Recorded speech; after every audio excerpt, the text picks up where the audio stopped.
안녕하세요. 커피에 대한 모든 것 월간 커피 매거진의 홍준기입니다.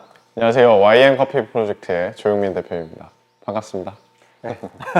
오늘 또 저희가 지난번 영상에 이어서 네. 이렇게 YM 로스팅 팩토리에 방문을 했습니다. 네, 저희 그때는 정리가 너무 안 돼 있어가지고 약간 창문 하나로 대고 이렇게 근데 이제는 좀 로스터기도 들어오고 뭐 덕트 공사도 했고 가스도 들어오고 이제 가동이 되고 있어요. 그래서 아직 정리 완전히 되지는 않았지만 네. 그래도 약간 뭐 일하는 곳이다라는 것처럼 되긴 했네요. 지금 저희가 앉아있는 자리에는 네. 조만간 그 큰 로스터기가 들어오실 맞아요. 거죠. 네, 디드릭 25kg짜리가 들어올 건데 그래서 옆에 이렇게 넓은데 길게 들어올 겁니다. 어때요? 정리된 모습 보니까 좀 새롭나요? 제가 괜히 설레네요. 아, 여기가 나중에 더 커질 모습을 상상하니까. 설레신다고 네. 하니까 제가 다 설레네요. 오늘의 주제는 호스피탈리티입니다. 네. 오늘 주제는 은평구의 호스피탈리티 제왕이신 조용민 대표님과 함께하는 거고, 사실 이 주제로 저희가 얘기하기 시작하면 사실 10분 언저리 영상으로는 되게 부족하다고 생각은 했었어요. 호스피탈리티를 꼭 잘해서라기보다 네. 이제 여러 무용담이 있죠. 이제 그런 그런 것들을 나누다 보면 시간이 굉장히 많이 갈 것 같은데 10분 가지고 될지 모르겠네요. 네. 네. 그래도 저희가 최선을 다해서 줄여보도록 하겠습니다. 네, 오늘 알짜배기만 한번 해가지고 꼭 알았으면 하는 거 그리고 되게 재밌었던 이야기들 나눠보겠습니다. 저희가 언젠간 컷디터 라이브를 하는 날 아. 호스피탈리티로 2시간 이상 기다려지는데요? 호스피탈리티에 대해서 제가 먼저 말씀을 아무래도 드리고 시작하는 게 더 좋을 것 같은데, 사실 호스피탈리티가 이제는 익숙하신 분들도 많지만 그쵸. 사실 이 단어 자체는 익숙하지 않은 분들이 아직도 많으실 거라고 생각합니다.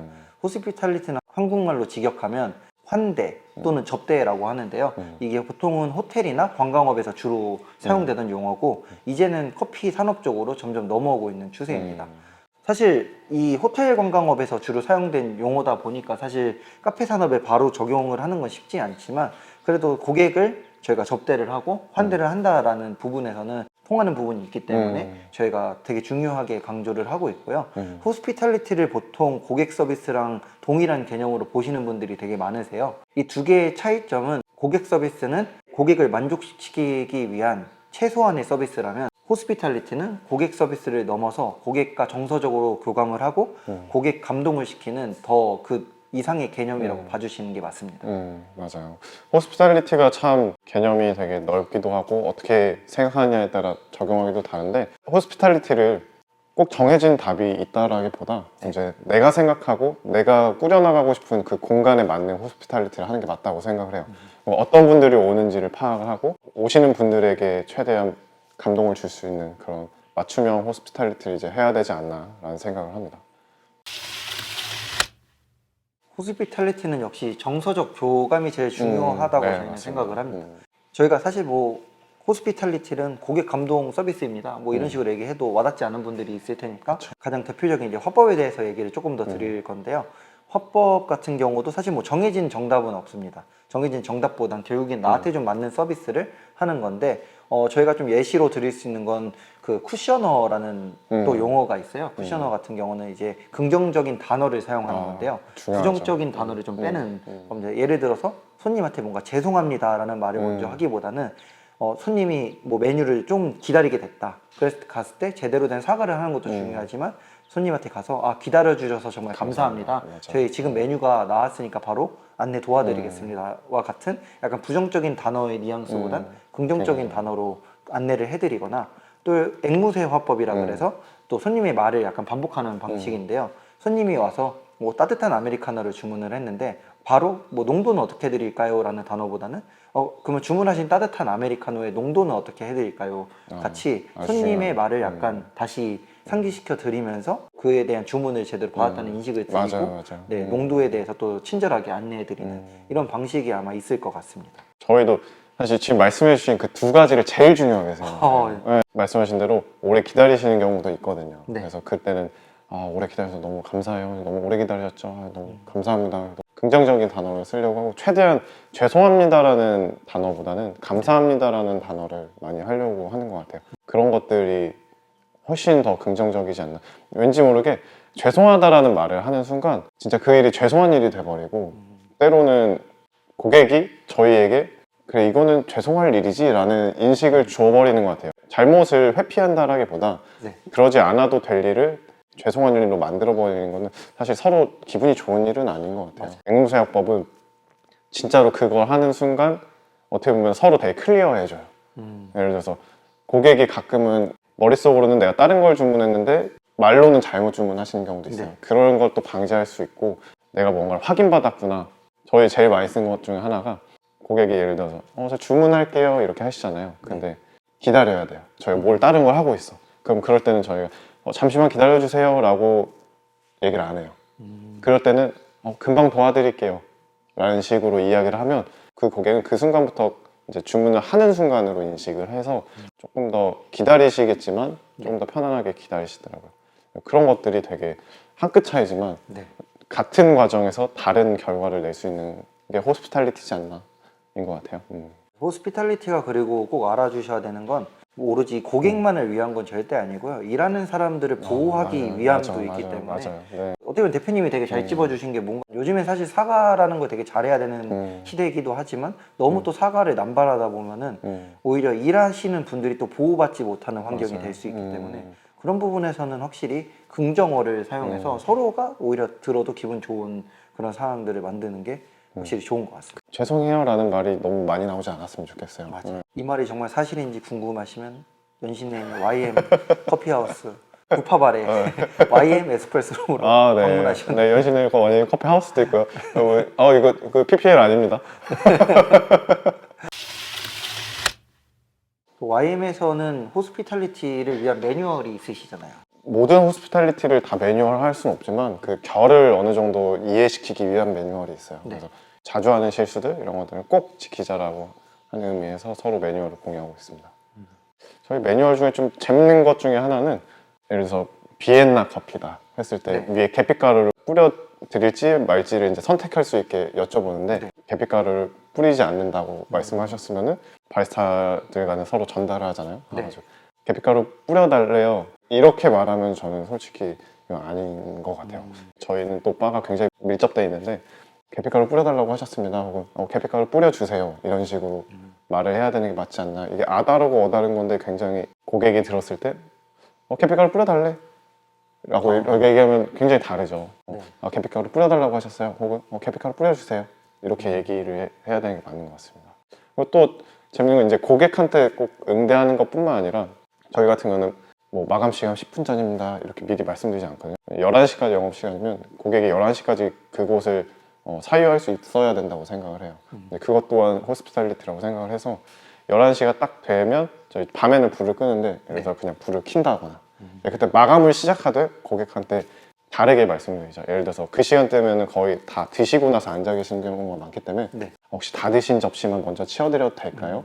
라고 말씀드리면 여기 마감이구나 라고 그런 식으로 이해를 시켜드리는 게 효과적일 때가 많았어요. 저도 사실 YM을 저녁에 갈 때 제일 좀 마음 편한 게 다른 데 카페를 가게 되면은 사실 라스트 오더 시간을 좀 찾게 맞아요. 되는 경우들이 종종 있거든요. 그래서 저는 사실 이것도 되게 중요하다고 생각을 하는 게 사실 뭐 대표님처럼 정말 해주시면야 너무 손님 입장에서는 좋지만 사실 또 운영하시는 분들 입장에서는 또 이게 사실 맞아요. 쉬운 선택지는 아니기 때문에 적어도 라스트 오더가 있으면은 그거에 대한 안내를 뭐 인스타그램이라든지 적어도 매장에서 보이는 곳에 두시는 게 그것도 사소하지만 되게 중요한 그 호스피탈리티라고 생각을 합니다.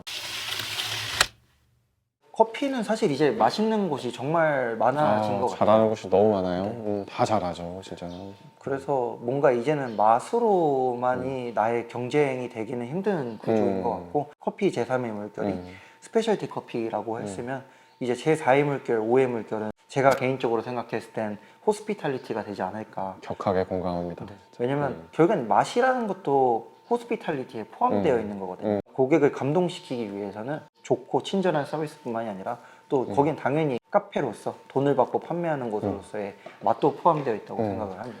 제가 뭐 알아보고 저도 경험해 보니까 단순히 고객을 이렇게 맞이하고 뭔가 맛있는 커피를 드리고 이런 걸 넘어서 카페라는 곳을 준비하는 것부터, 그러니까 재료를 준비하는 것부터 만드는 과정, 그리고 고객한테 내어드리고 그걸 맛보는 고객을 응대하는 거, 고객이 가신 다음에 다음을 준비하는 거, 이 모든 게 다 저는 호스피탈리티라고 생각을 해요. 당연히 거기는 맛도 포함이 되는 거고 네. 맛이 없는데 그걸 맛있게 할 수는 없어요. 제가 생각했을 때. 근데 맛있는데 그거를 맛없게 할 수는 있어요. 맞아요. 그렇기 때문에 사람의 기분이라는 게 모든 감각에 영향을 미치기 때문에 무조건적으로 기분만 상하지 않게 기분만 좋게 하기 위한 호스피탈리티는 지속 가능성이 좀 낮다고 저는 생각을 해요. 또 그래서 맛있는 커피, 좋은 품질의 커피, 내가 자신 있게 내어드릴 수 있는 커피를 준비하면서 그거를 온전히 집중할 수 있게 해드리는 게 진정한 호스피탈리티가 아닐까라고 생각을 해봅니다. 결국엔 이 모든 게 매출과 직결될 수 있는 요소들이기 그럼요, 때문에 그럼요. 네, 결국에는 좋은 호스피탈리티를 꼭 찾으시는 게 네, 맞아요. 그렇게 했을 때 사실 한 분이 감동해서 다시 오시고 그게 단골이 되는 거거든요. 그래서 재방문율 높일 수 있는 가장 좋은 방법 중에 하나지 않을까. 더욱이 호스피탈리티는 돈이 안 들잖아요. 맞아요. 돈으로 살 수 없는 거라고 생각을 해요. 네, 어떻게 보면 비용이 제일 덜 들 수 있고 안 들 수 있는 호스피탈리티를 계속 강화하시는 것이 앞으로 커피 산업에서, 카페 산업에서 생존할 수 있고 내 사업을 끌고 가는데 정말 유리한 네, 포인트가 될 수 있을 거라고 생각을 합니다. 그리고 바리스타로서도 내가 이렇게 정성 들여서 맛있게 준비한 커피를 망치면 안 되잖아요. 맞아요. 그러지 않기 위해서라도 우리가 신경 써야 되는 가장 중요한 부분 중에 하나인 것 같아요. 더 친절하다는 얘기랑 좋은 얘기 들으면 사실 서로가 기분이 너무 맞아요, 좋아요. 맞아요. 그 좋은 팁 하나 또 알려드리면 이거 영업 비밀이긴 한데 아, 네. 네. 이렇게 또. 저희는 농도 여쭤보고 네. 커피 내어드려 맞춰서 근데 결제하고 나가시는데 커피는 괜찮으셨어요? 뭐 디저트는 입맛에 맞으셨어요? 이렇게 여쭤보거든요. 그러면은 진짜 입맛에 너무 별로이지 않는 이상은 잘 마셨어요? 맛있게 먹었습니다 라고 말씀하세요. 근데 사실상 그 맛이라는 거는 기억이 잘 끝까지 안 가요. 오래 가지 않아요. 근데 내가 여기 맛있었어요, 내가 좋았어요 라고 말하는 순간 그곳은 내가 맛있게 먹은 곳, 그리고 내가 좋았던 곳으로 기억에 남아요. 맛도 중요하지만 그렇게 전략을 세워서 호스피탈리티를 좀 적용하는 것도 아주 좋은 팁이라고 저는 생각합니다.